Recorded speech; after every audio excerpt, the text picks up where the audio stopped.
Hello. आवाज आप तक पहुंच रही है बच्चों? यस सर, आ रही है आवाज। चेतना तने स्पर्श और तह क्या पढ़। हाँ जी, थैंक यू बताने के लिए। आप लोग को एक बात बताई मेरे को सबसे पहले तो कि लास्ट क्लास में मैंने आपको परचेज रिटर्न और सेल्स रिटर्न यानी रिटर्न इनवर्ड और रिटर्न आउटवर्ड से रिलेटेड बातें कुछ बताई थी, और कुछ जर्नल प्रॉपर्स के बारे में भी हम लोगों ने जिक्र किया था। ठीक है जी। तो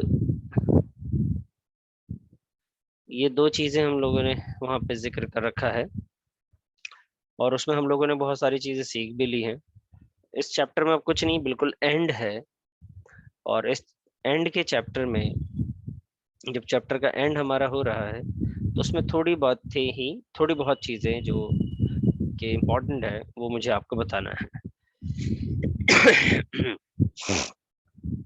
तो अभी कहाँ से स्टार्ट करें? तो हम लोगों ने जर्नल प्रॉपर की बात करी थी, हम लोग बात करेंगे जर्नल प्रॉपर की। और ये जर्नल प्रॉपर है क्या?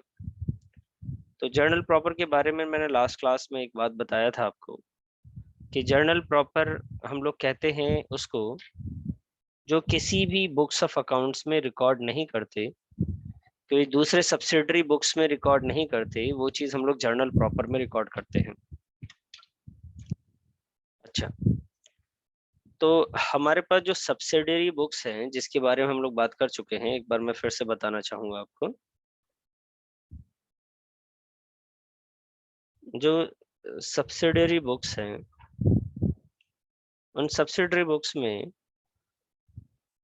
कौन कौन सी बुक्स आती हैं? सब्सिडरी बुक्स बेटा उसको कहते हैं जो स्पेशल ट्रांजैक्शंस स्पेशल ट्रांजैक्शन से रिलेटेड चीजें होती हैं। मतलब ऐसी बुक्स जिसमें सिर्फ उसी टाइप के ट्रांजैक्शंस रिकॉर्ड किए जाएं, उसे हम लोग सब्सिडियरी बुक्स कहते हैं। जैसे परचेजेस बुक,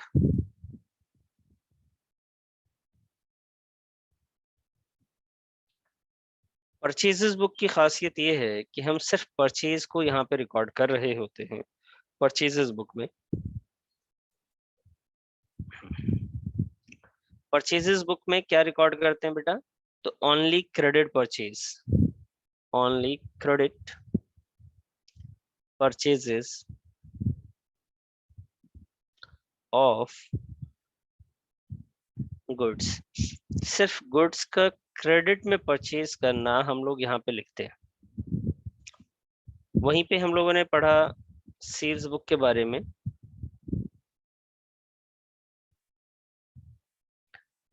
तो सेल्स बुक क्या होता है? Only credit sales of goods. इसमें क्या आता है बेटा? इसमें सिर्फ क्रेडिट सेल ऑफ गुड्स आता है।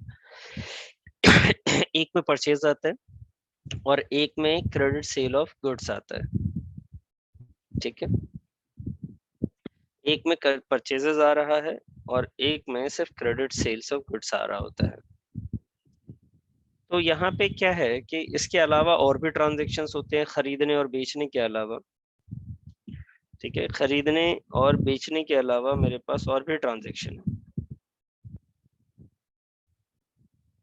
एक मिनट बेटा।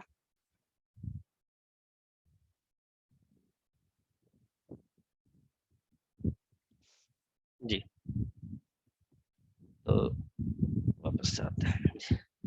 तो परचेज बुक, सेल्स बुक, दो चीजें हमने करी। इसके बाद हमने पढ़ा कि जो सामान हमने खरीदा या बेचा उसका return, sales return book, return book, और एक परचेज रिटर्न बुक था।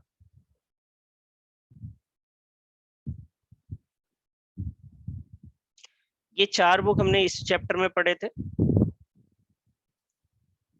चार बुक जो चैप्टर पढ़ा हमने, सब्सिडियरी बुक्स या special transaction, special transactions book, transactions book, ये 4 बुक के बारे में पढ़ा। लेकिन इससे पहले हम लोगों ने जो पढ़ रखा है बेटा वो है कैश बुक। कैश बुक का काम क्या है? Only cash and bank related transactions को ये लोग रिकॉर्ड करते हैं। कैश और बैंक से रिलेटेड ट्रांजैक्शंस को ही सिर्फ ये लोग रिकॉर्ड करते हैं। तो ये सारे बुक्स में ना अपने स्पेशल ट्रांजैक्शंस रिकॉर्ड हो रहे हैं। परचेज में ओनली परचेजेस, सेल्स में only credit sales, sales return में जो आपने सेल किया था वो वापस आया हो, यानी क्रेडिट सेल जो क्या होगा वो लिखेंगे। और परचेज रिटर्न में जो परचेज में आपने क्रेडिट परचेज किया था वो, और कैश बुक में आप कैश से रिलेटेड। और जो इन सारे बुक्स में नहीं आया है कहीं पे, ना इसमें रिकॉर्ड हो रहा है, ना इसमें, ना इसमें, ना इसमें, तो वो इन सबको छोड़ते हुए जो बच जाए तो वो क्या होगा? वो होता है जर्नल। जर्नल प्रॉपर मतलब उसकी एक अलग से आपको एंट्री करनी होगी, जर्नल एंट्री। सॉरी, थोड़ी आवाज भी आज वैसी है मेरी, जुकाम है जी। तो ये जर्नल प्रॉपर क्या है बेटा? जर्नल प्रॉपर वो बुक्स हैं जिसमें हम किसी भी टाइप के ट्रांजैक्शंस को रिकॉर्ड करते हैं जो कि इनमें रिकॉर्ड नहीं हुआ है।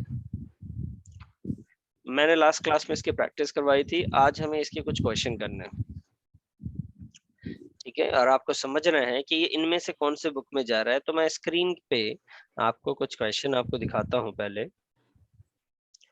जैसे क्वेश्चन ये है और एक ये है, ये क्वेश्चन 10 है, छोटा सा क्वेश्चन है। इसमें ज्यादा कुछ नहीं करना है, आपने सिर्फ ये चीज बतानी है कि किस बुक्स में ये ट्रांजैक्शंस को रिकॉर्ड किए जाएंगे। ये जो मैंने आपको सब्सिडियरी बुक्स दिखाई है यहाँ पे, ये जो सब्सिडियरी बुक्स दिखाई हैं उनमें से ये ट्रांजैक्शंस कहाँ रिकॉर्ड होंगे उसके बारे में हम लोग बात करेंगे।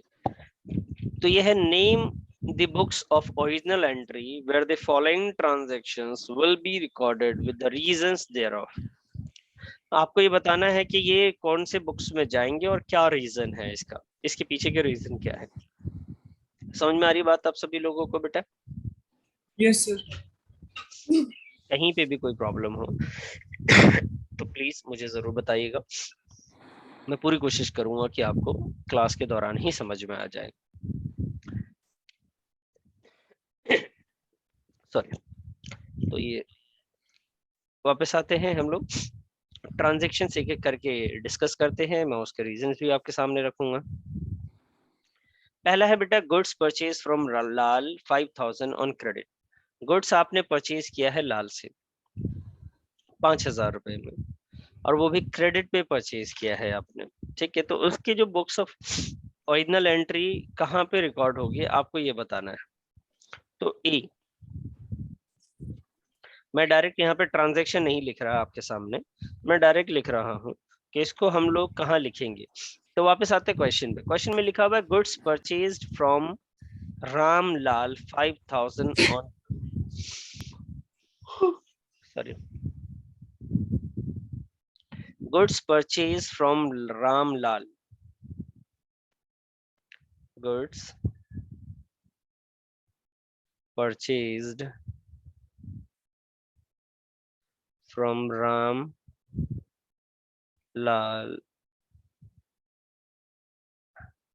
ऑन क्रेडिट, ठीक है जी। तो goods purchase from Ramlal on credit हमने लिख दिया। देखिए बेटा, इसमें जो बात को आपको समझनी है कि एक तो इन्होंने वर्ड बोला है क्रेडिट, कि क्रेडिट पे आपने परचेज किया, इतनी बात तो आपको समझ में आ जाती है बहुत आसानी से। लेकिन इसके अलावा जो आपको ध्यान रखना है वो इस बात का भी ध्यान रखना है कि गुड्स ही होना चाहिए, गुड्स के अलावा कुछ और होता तो हम रिकॉर्ड नहीं करते। मतलब आपके हिसाब से जैसे गुड्स परचेज फ्रॉम रामलाल है, इसको हम लोग कहाँ रिकॉर्ड करेंगे? इसको रिकॉर्ड करेंगे बेटा परचेजेस बुक में। कहाँ लिखेंगे? परचेजेस बुक में रिकॉर्ड करेंगे। अच्छा सर, ठीक है सर। क्यों? क्योंकि परचेजेस बुक का रूल है कि ओनली क्रेडिट ट्रांजैक्शंस जो होते हैं, गुड्स की क्रेडिट ट्रांजैक्शन जो होंगे, ठीक है, वो इसमें आएंगे। तो इसके रीजन के पीछे हमारा क्या वजह है इसको इसमें रिकॉर्ड करने के पीछे? तो हम लिखेंगे कि purchases book records only credit purchases of goods. कि परचेजेस बुक में सिर्फ क्रेडिट में परचेज किए गए गुड्स को रिकॉर्ड करते हैं। ठीक है, ये होता है परचेजेस बुक की कहानी। अच्छा सर ये परचेज गुड्स पे आपने जो सर्कल किया है, इसके अलावा यहाँ फर्नीचर होता तो? बेटा फर्नीचर होता तो आप बताइए, सोचिए खुद भी कि अगर फर्नीचर होता तो यहाँ पे क्यों नहीं आता? क्यों नहीं आता? बेटा फर्नीचर अगर होता तो यहाँ पे देखिए इन्होंने साफ साफ बोला था गुड्स रिकॉर्ड करेंगे, गुड्स को लिखना है। सेल्स बुक में सेल्स हो रही हैं, वो भी गुड्स है। तो यहाँ से यहाँ तक आपको कहीं पे भी गुड्स नहीं मिल रहा है। मतलब फर्नीचर का कोई जिक्र नहीं कि फर्नीचर क्रेडिट में खरीदा जाए, तो इसमें तो आएगा नहीं बेटा, इसमें भी नहीं आ रहा, इसमें भी नहीं आ रहा, इसमें भी नहीं आ रहा। यहाँ तो कैश की बात हो रही है, तो कहाँ जाती है ये? फर्नीचर अगर हो जाता तो सिर्फ जनरल प्रॉपर में ही रिकॉर्ड होता। तो ये अच्छी बात है कि इस क्वेश्चन में गुड्स था। ठीक है सर, चलिए नेक्स्ट क्वेश्चन में हम ध्यान देते हैं कि कौन से ट्रांजैक्शंस नेक्स्ट में दी गई हैं। बी पार्ट बेटा, देखिए कुछ नई चीजें भी आप लोग साथ साथ में सीख लेंगे। जैसे इसमें देखिए लिखा हुआ है प्रोविजन फॉर डाउटफुल डेट्स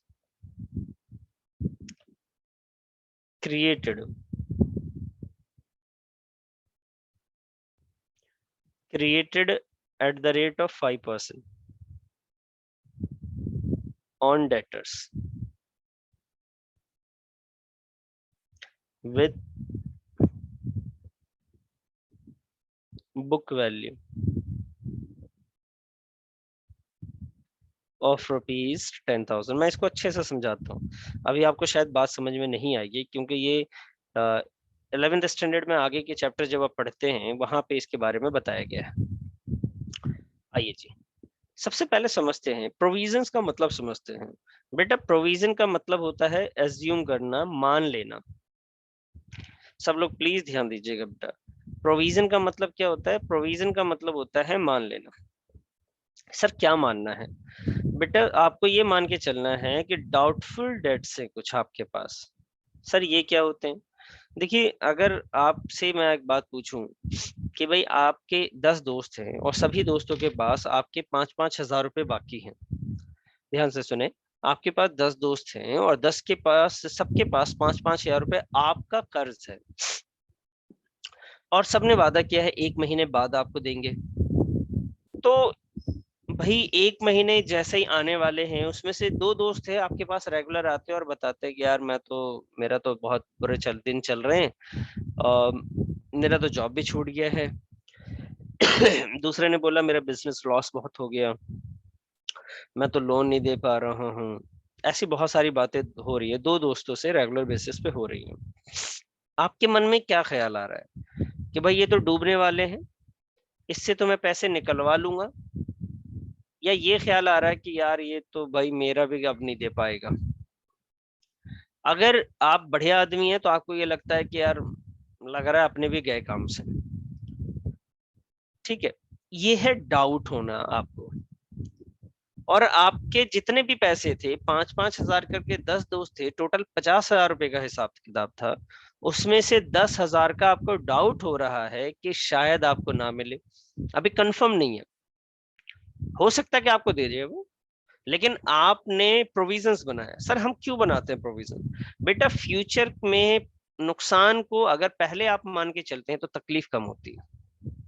अब 10th का रिजल्ट जब आपका आ रहा था तो आपने अगर पहले ही मान लिया था कि 70 आएगी और उसके बावजूद भी 90 95 आ गए तो बहुत मजा आया होगा। लेकिन अगर आपने सोचा था 90 आ जाए और आ गए होंगे 60, तो लोग जो खुशखबरी आपके मिठाई मांग भी रहे होंगे तो बहुत गुस्सा आ रहा होगा, ऐसा लग रहा होगा मुंह नोच लेता हूँ इसका, तो दिमाग खराब कर रखा है इन लोगों ने भी, 60 आए ऊपर से पार्टी भी चाहिए इनको। तो ये सिचुएशन आ जाती है कंपनी में। अगर आपका पैसा किसी पे बाकी है और आप अपने आप को ये मान के चल रहे हैं कि सारे पैसे मुझे मिल जाएंगे, और हो सकता है कि मिल जाए, आपके सारे कस्टमर सारे डेटर्स बहुत अच्छे हों, लेकिन कभी कभी ऐसा होता है कि डेटर्स के साइन से हमें मालूम चल जाता है कि नहीं मिलने वाला यार। ठीक है, कभी ऐसा भी होता है कि आप एक बंदे को कॉल पे कॉल लगा रहे हो, पिछले एक हफ्ते से कॉल ही नहीं उठा रहा, तो अब आपको डर हो गया कि यार इसने जो टाइम दिया था अब नहीं देगा ये पैसे मुझे। इसे कहते हैं डाउटफुल डेट्स हो जाना। डाउटफुल हो रहा है कि आपको पैसे नहीं मिलेंगे, उसके लिए आपने पहले ही लॉस मान के चलने लग गए, पहले ही दिल पे हाथ रख लिया कि भाई इतना तो नुकसान हो ही जाएगा। तो ऐसे ही इस कंपनी ने क्या करा कि उसका total book value, total debtors पे जो बकाया है, बुक वैल्यू मतलब हिसाब किताब बुक्स में जो दिख रहा है वो 10,000 का दिख रहा है, और उसमें नुकसान दिख रहा है इनको। एक मिनट, इनको नुकसान क्या दिख रहा है? इनको नुकसान दिख रहा है जी 5% का फ्यूचर में होने वाला है इनको नुकसान। इस टोटल 10,000 की कीमत पे 5% का नुकसान हो सकता है। Provision for doubtful debts created 5% का नुकसान। मैं इसके बारे में बताता हूँ। इसमें क्या हो रहा है, इसमें ये हो रहा है कि आपने ये मान लिया कि जितना भी आपके पास डेटर्स था उसमें से 5%, 10,000 का 5% होता है बेटा 500। हाँ हाँ 500 का आपका डेटर का वैल्यू कम हो जाएगा, और इसको आप लोग कहते हैं बैड डेट्स। और ये आपके लिए बैड हो सकता है। प्रोविजन बनाया आपने तो provision for bad and doubtful debts, bad and doubtful हो गया आपके लिए। 500 रुपए का आपका प्रोविजन बढ़ गया, आपकी सोच में नुकसान आ गया 500 का। तो ये बताइए, अब ये दो चीजों पे इफेक्ट हो रहा है, एक तो डेटर पे, एक प्रोविजन फॉर डाउटफुल डेट्स पे। अब ये डेटर्स की कहानी, प्रोविजन फॉर डाउटफुल डेट्स की कहानी क्या परचेज बुक में लिखेंगे? नहीं सर, बिल्कुल नहीं लिखेंगे, क्योंकि परचेज बुक में ओनली क्रेडिट परचेज लिखते हैं। तो क्या बेटा सेल्स बुक में लिखेंगे? नहीं सर, सेल्स बुक में भी नहीं लिखते, क्योंकि सेल्स बुक में भी ओनली क्रेडिट सेल्स आता है। तो सर क्या सेल्स रिटर्न में लिखेंगे? वो पॉसिबल ही नहीं है, क्योंकि गुड से रिलेटेड होना चाहिए। कैश बुक में नहीं, क्योंकि पैसा ना आ रहा है, ना ही इस सिचुएशन में पैसा हमारे पास से जा रहा है। ठीक है जी। फिर सर क्या करें?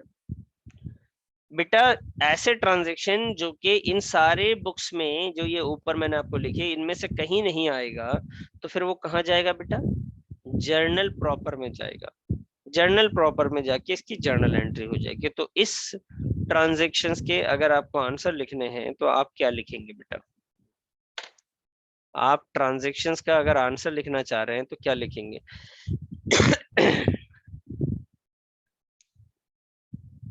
Sir journal proper. जी बिल्कुल सही बोला आपने, जर्नल प्रॉपर।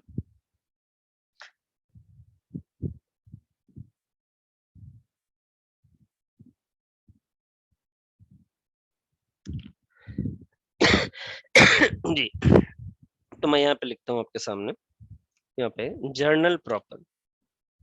हम इसको रिकॉर्ड करेंगे जी, कहाँ रिकॉर्ड करेंगे आप? जर्नल प्रॉपर में रिकॉर्ड करेंगे। ठीक है, ज्यादा कुछ नहीं कहानी लिखना है, बस आपको लिखना है कि provision for doubtful debts recorded in journal proper. बस इतनी सी ही बात आपको लिखनी है, इससे ज्यादा लिखना भी नहीं है। ऐसा नहीं कि बहुत ज्यादा आपको रीजन लिखना है, बस इतना ही लिख दें आप।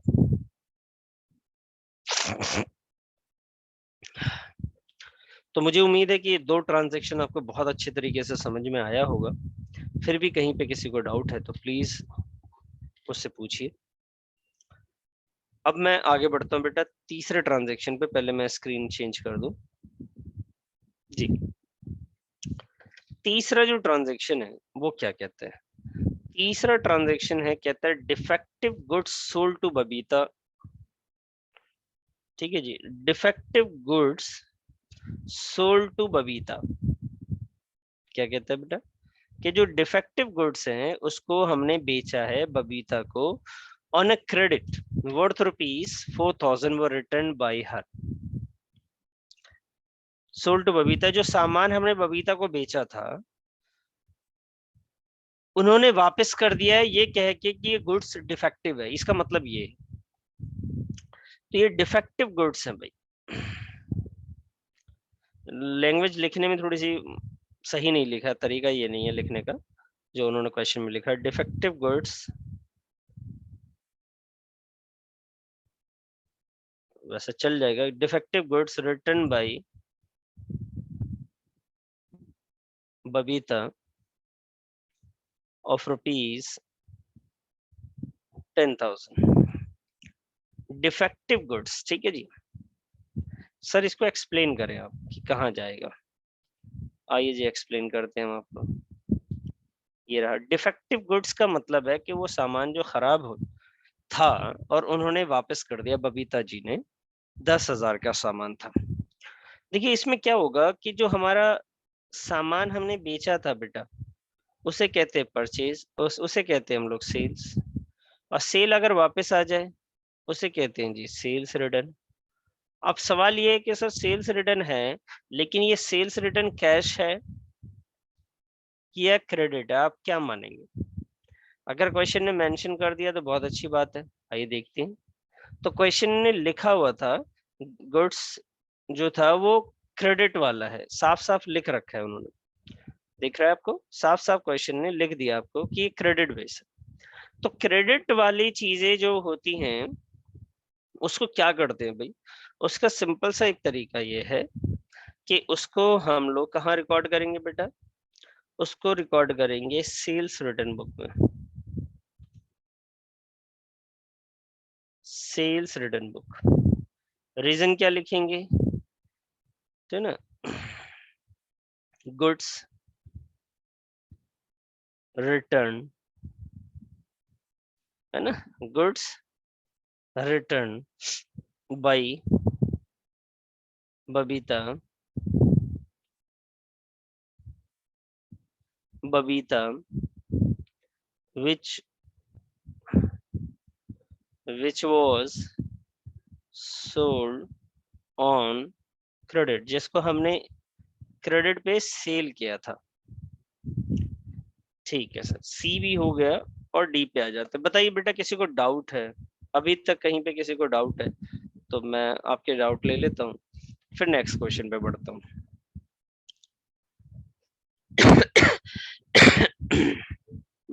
स्पर्श कहीं पे डाउट वगैरह है बेटा? अच्छा ठीक है, मैं नेक्स्ट क्वेश्चन लिखता हूँ जब तक आप लोग करने की कोशिश करें। ठीक है।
जी बेटा, आप लिख चुके? तो ये डी वाला पार्ट मैंने भी लिख लिया है। Purchase furniture on credit. अब देखिए, मैंने आपसे पहले ही सबसे पहले स्टार्टिंग में ही बात कही थी कि परचेज फर्नीचर का क्या मतलब है यहाँ पे, है ना? परचेज्ड फर्नीचर जो बात कही थी मैंने, अब देखिए यहाँ पे दोनों बातें वो उन्होंने कह दी इस बार। उन्होंने बोला जी परचेज किया है लेकिन फर्नीचर है और वो क्रेडिट पे भी है। और किस लिए खरीदा आपने? बिजनेस यूज के लिए भी खरीदा। तो भाई बिजनेस यूज के लिए आपने खरीदा है, अच्छा सर ये बात है। तो सबसे पहले इसको हम लोग रिकॉर्ड कहाँ करेंगे? तो इसको रिकॉर्ड करेंगे बेटा हम लोग जर्नल प्रॉपर में। मुझे उम्मीद है कि आप सभी लोगों का जवाब जर्नल प्रॉपर ही होगा, और क्योंकि आपने क्रेडिट पे फर्नीचर परचेज किया है तो वो जर्नल प्रॉपर में ही आएगा। दूसरा सवाल इसी क्वेश्चन में अगर बन सकता था तो वो बन सकता कि यूज इन बिजनेस था और यहीं पे लिखा रहता फॉर प्राइवेट यूज। अगर रहता तो तब क्या होता सर? बेटा प्राइवेट यूज भी होता, ठीक है। तो प्राइवेट यूज में क्या सिचुएशन क्या आती, ध्यान रखिए। अगर प्राइवेट यूज हो जाता है ना तो इसका मतलब पॉकेट से पैसे, बिजनेस से पैसा गया है ना। फर्नीचर खरीदने के लिए बिजनेस से क्या गया है बेटा? पैसा गया है। लेकिन सर हमने तो क्रेडिट पे परचेज किया। तो बेटा क्रेडिट पे किया तो वो हमारे पास कहीं रिकॉर्ड नहीं होता, क्योंकि जब आपने उधार खरीदा है तो वो कहीं अपने लिए लिया होगा ना, हमारे लिए थोड़ी ना लिया होगा। आपके उधारी आपके हिसाब से मिली होगी। चलिए जी, तो ये ट्रांजैक्शन से रिलेटेड जो बातें थी वो मैंने आपको समझा दी, आपको समझ में आई होंगी कुछ। अब इसकी एंट्रीज वगैरह जर्नल प्रॉपर में रिकॉर्ड कैसे करते हैं ये सीखना है हमें। कौन सी चीज जर्नल प्रॉपर में जाएगी ये तो आपको बात समझ में आ गई, लेकिन उसको रिकॉर्ड कैसे करेंगे ये सीखना है। तो आइए आज की क्लास में वो भी हम लोग देख सर लेते मेरा हैं। एक डाउट है। जी बोलिए बेटा आप। सर अगर यहाँ पे फॉर यूज इन बिजनेस की जगह फॉर सेल लिखा होता तो क्या करते हैं? देखिए फॉर सेल लिखा रहता तब तो ये आपका गुड्स हो जाता है ना, और गुड्स हो जाता तो इसका मतलब है कि परचेज बुक में आ जाता है ना। सर तो फिर हम फर्नीचर को गुड्स लेंगे। बिल्कुल, अगर उन्होंने फॉर सेल बोल रखा है, खरीदते वक्त ही इंटेंशन सेल का है, तो वो तो स्टॉक है। अब ये भी ओके। समझ सकते हैं ना कि फर्नीचर की दुकान रही होगी। हमने इससे पहले क्वेश्चंस किए जिसमें टू चेयर्स, फर्नीचर, बेड वगैरह को परचेज बुक में लिख रहे थे, यस सर। है ना। Okay sir.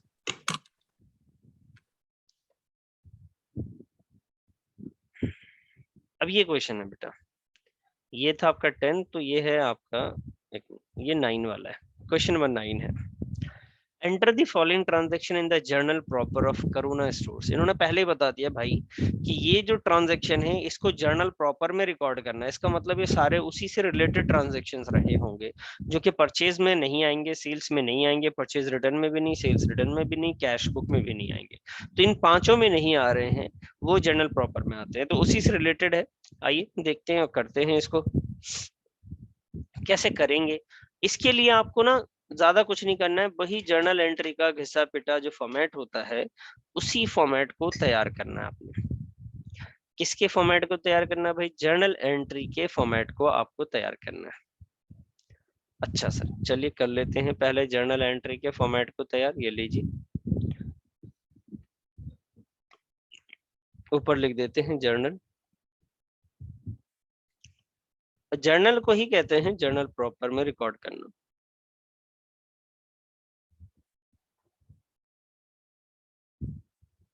डेट,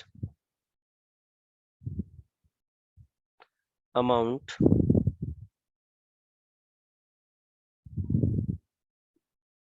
पूरा खींच लें आप लाइन, और ये बेटा LF। यहाँ पे आ जाएगा आपका डेबिट, क्रेडिट, पर्टिकुलर, ऐसे। ठीक है सर, अब क्या करें? आइए जी क्वेश्चन पे चलते हैं जरा। तो ये हमारा क्वेश्चन है जिसमें लिखा हुआ purchases on first furniture on credit from Kuber furniture.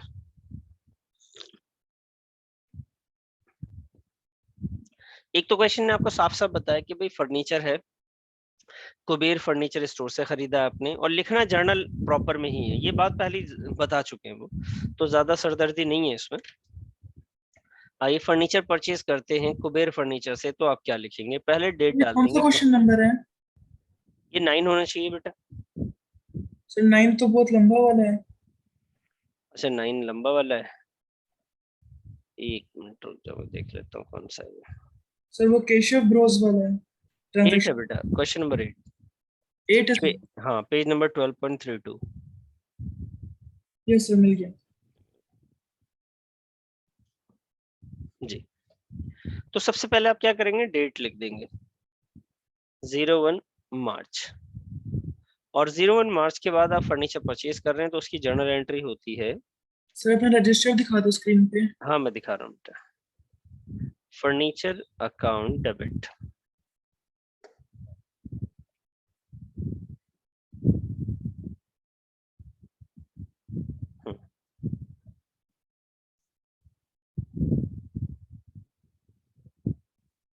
जी बेटा,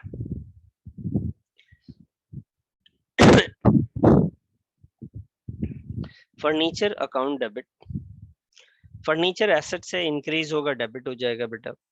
जिससे आपने खरीदा उसका नाम लिखेंगे, क्रेडिट में लिखेंगे क्या? Kuber, Kuber furniture, Kuber furniture store, और उसकी वैल्यू लिख देंगे। यहाँ पे आ जाएगा 15,000, यहाँ पे आ जाएगा जी 15,000। बस सिंपल है। नरेशन लिखना है आपको, being furniture purchased on credit. ये सिंपल सी जर्नल एंट्री हो गई, कुछ नहीं करना इसमें। तो जर्नल एंट्री आपको पता है तो ये टॉपिक आसान हो जाता है।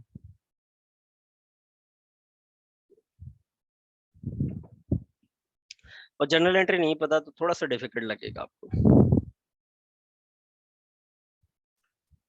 05 मार्च, अब लिखा हुआ goods worth ₹6,000 given away as charity.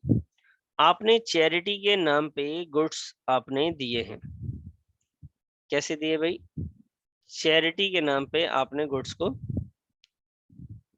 एक मिनट इसको हटा देता हूँ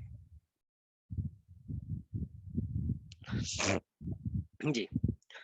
goods for ₹6,000 given away as charity, आपने चैरिटी पे आपने गुड्स दे रखे हैं। तो भाई उसमें आपका गुड्स जो भी आपने खरीदा था वो कम हो जाएगा और गुड्स आपके पास से चला जाएगा। अब आप यहाँ पे देखेंगे ना, एक कंफ्यूजन आपको क्रिएट होने वाला है। वो ये है कि जब आप चैरिटी पे किसी चीज को देते हैं तो चैरिटी आपके लिए डेबिट हो जाता है, तो वो तो सिंपल है, वो तो समझ में आ गया सर। लेकिन सर इसमें ना क्रेडिट में क्या जाएगा? वो जाएगा परचेजेस, क्योंकि गुड्स वर्ड था। अब सवाल ये है कि सर जब गुड्स था तो हमने यहाँ क्यों लिखा? बेटा हमने इसलिए लिखा क्योंकि हमें इंस्ट्रक्शन दी गई थी परचेज बुक के लिए कि जब तक क्रेडिट परचेज ना हो वहां पे नहीं लिखना। अब यहाँ पे परचेज नहीं है, गुड्स परचेज नहीं किया जा रहा, दान में दिया जा रहा है गुड्स को। परचेज किया जाता तो वहीं लिखते, दान में दिया जा रहा तो उसके लिए कोई बुक नहीं बनाई गई है, उसको जर्नल प्रॉपर में आपने लिख देना है। जितना भी अमाउंट है वो आप लिख दीजिए। अमाउंट देखिए कितना है बेटा, आपका अमाउंट है 6,000 रुपीज, तो आप इसको यहाँ पे 6,000 रिकॉर्ड कर लीजिए। क्लियर? हाँ जी सर, सेकंड जो है वो हो गया। अब आते हैं 12 मार्च की बारी आती है हमारी।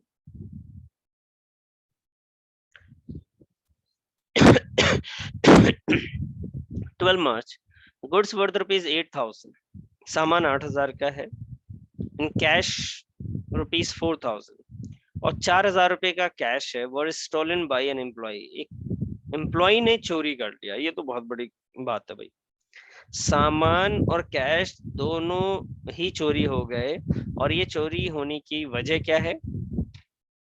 क्या वजह भाई? सामान भी चोरी हो गया और कुछ कैश भी हमारे पास से चला गया, यही है ना? गुड्स है 8,000 का और कैश है 4,000 रुपए का, और ये किसी एम्प्लॉय ने चोरी किया, कितनी गलत बात है। घर में ही अगर चोर बैठे हो तो बहुत दिक्कत हो जाती है। तो सर इसमें क्या होगा, इसमें ना मैं आपको एक चीज और दिखाता हूँ, इसमें भी मजा आएगा आपको।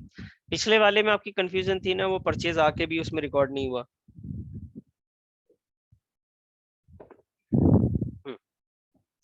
मैं स्क्रीन से हटा रहा हूँ इसको। देखिए गुड्स अगर चोरी होता है तो उसे कहते हैं हम लोग loss by theft, account debit, और गुड्स हुआ है कम तो उसको लिखते हैं परचेजेस। यहाँ पे भी गुड्स कम हुआ था चैरिटी की वजह से, यहाँ पे भी गुड्स कम हुआ है चोरी की वजह से। कितने की है सर वो, 8,000 रुपए की। सर एक चीज और थी, लॉस तो और भी हुआ था हमारा, और वो लॉस कैश का भी था। तो एक बात बताइए, अगर लॉस कैश की वजह से हो रहा है तो उसको कैसे लिखेंगे, तो लिखेंगे बेटा loss by theft account debit to cash. तो सर एक बात बताइए, कैश वाला क्या कैश बुक में जाएगा? हाँ जी सर, ये कैश बुक में जाएगा, इसकी जर्नल प्रॉपर की एंट्री नहीं बनेगी। सर क्यों? क्योंकि बेटा कैश के दो साइड होते हैं, बढ़ने वाली भी साइड और घटने वाली भी साइड होती है। परचेज बुक में तो कोई साइड होता नहीं कि घटने की वजह भी लिखी जाती है परचेज बुक में। कैश बुक में होता है, इंक्रीज होगा डेबिट साइड, डिक्रीज होगा क्रेडिट साइड। तो ये डिक्रीज हो रहा है, हम क्रेडिट साइड लिख देंगे, तो जर्नल प्रॉपर में इसको नहीं लिखेंगे। समझे बच्चे?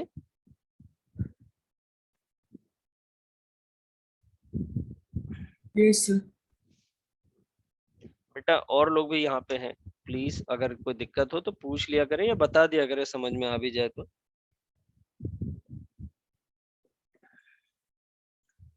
अब आइए नेक्स्ट पे।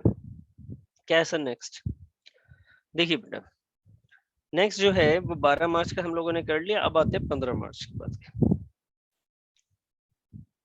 15 मार्च में 15 मार्च में Arun who owed us 20,000 were declared insolvent. Arun वो बंदा है जिसपे हमारे 20,000 रुपए बाकी थे, अब वो बर्बाद हो गया, इंसॉल्वेंट हो गया, दिवालिया निकल गया उसका, अब उसके पास कुछ भी नहीं है। Nothing was receive from him, और उससे कुछ मिल भी नहीं रहा है, हमारा नुकसान हो गया, हमारा पूरा 20,000 का नुकसान है, ना पैसा हमारे पास आया, 1 रुपए भी नहीं आया भाई। सर ऐसी सिचुएशन में आप क्या करोगे भाई? सर फोड़ लेंगे और क्या कर सकते हैं। जो बाकी है किसी पे वो ना मिले तो क्या, बहुत दुख होता है। सर वो दुख की बात मत बताइए, आप मुझे जर्नल एंट्री बताइए। हाँ जी लीजिए जर्नल एंट्री बता दो तो आप कौन सा दुख शेयर करने वाले हो। ये लो जी, bad debts account debit to. Bad debts कितने का नुकसान हुआ और किस नालायक की वजह से नुकसान हुआ है? वो नालायक है अरुण। कौन है भाई? अरुण की वजह से। कितने रुपए का टोटल नुकसान है? सर 20,000 रुपए का टोटल नुकसान है। कितने हजार का नुकसान है भाई? 20,000 का। तो हम इस तरीके से उसको दिखाएंगे कि भाई बैड डेट्स टू अरुण। आप नरेशन लिखना अगर चाहें तो आप लिखिएगा being Arun declare insolvent. being Arun declare insolvent। अच्छा सर, अब क्या, अब आगे बढ़ना है, एक ही नुकसान के चक्कर में थोड़ी ना बैठना है। 15 मार्च के बाद बेटा अब हम आते हैं 18 मार्च की तरफ।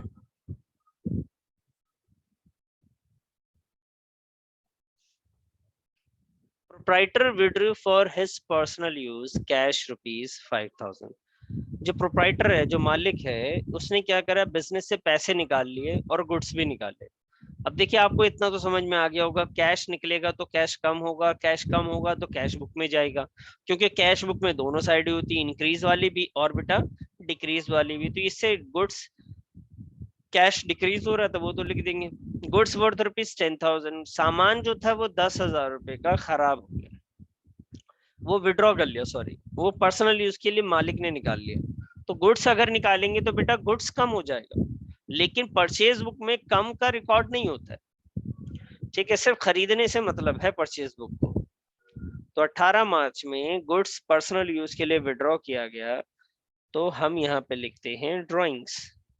जब पर्सनल यूज के लिए कुछ विड्रॉ किया जाए तो हम क्या लिखते हैं भाई, drawings account debit to purchases account, drawings account debit to purchases account. कितना लिखेंगे, 18,000 रुपीज लिख देंगे। ठीक है, यहाँ पे बात तो क्लियर हो जानी चाहिए। जी चेतना, समझ में आया आपको बेटा? Yes, सर आपने 18,000 क्यों लिखा?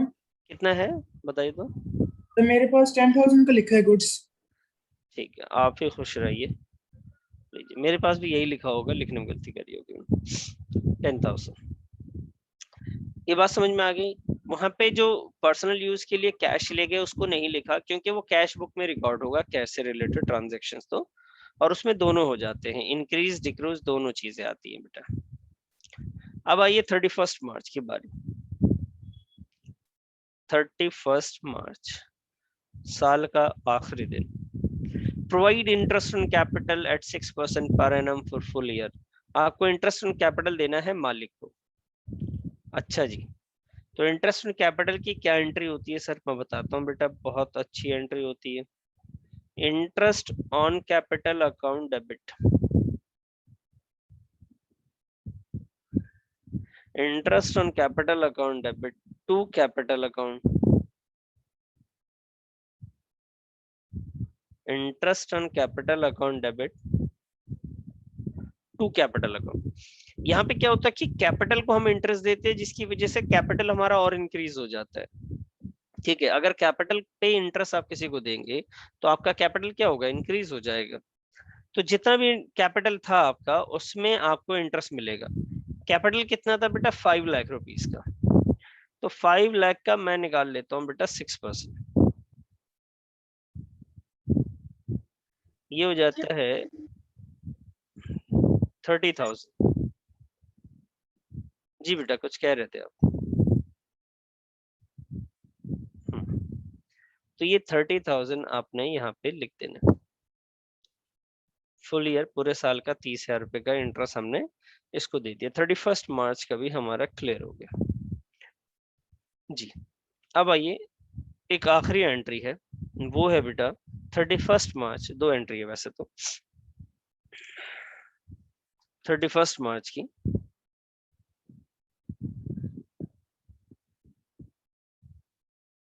जी 31 मार्च की जो एंट्री है वो है out of the rent paid this year. सही से समझिएगा, वो कह रहे हैं कि इस साल जितना भी मैंने रेंट पे कर दिया था वो पे कर चुके हैं रेंट, पूरे साल में जितना भी रेंट पे किया है उसमें से 5,000 रुपए जो रेंट पे कर चुके हैं वो नेक्स्ट ईयर का है। समझ में आई बात?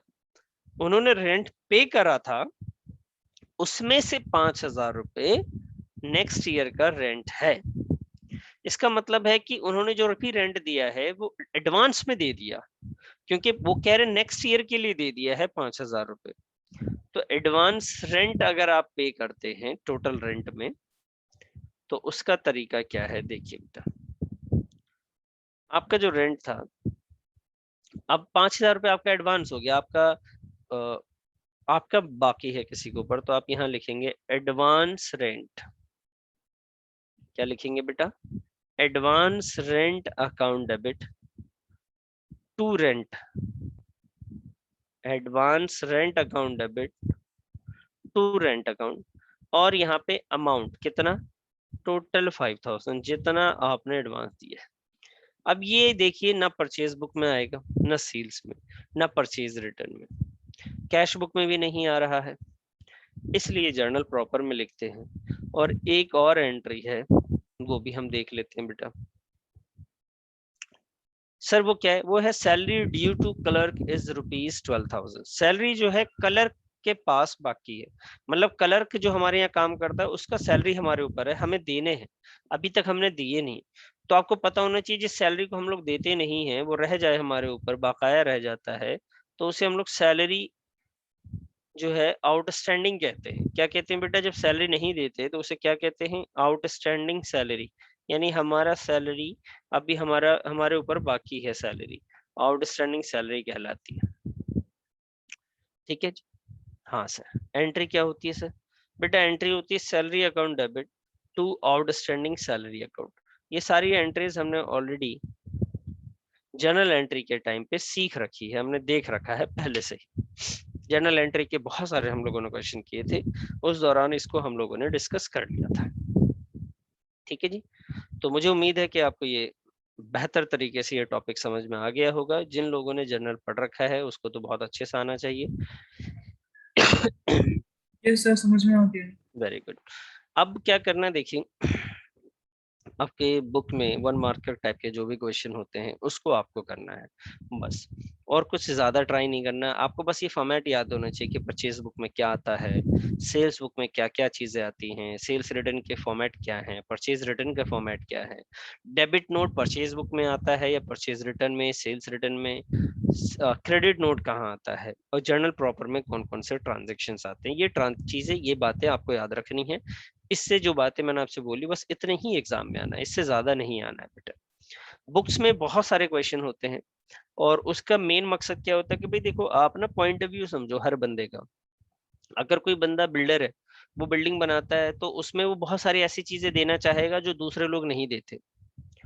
ठीक है, फिर ऐसी कोई खाने पीने की रेस्टोरेंट है तो वो ऐसी फैसिलिटी देना चाहेगा या टेस्ट के लिए और भी अलग अलग चीजें देगा, वो ऐसे चीजों में सर्व करेगा जो कोई नहीं दे।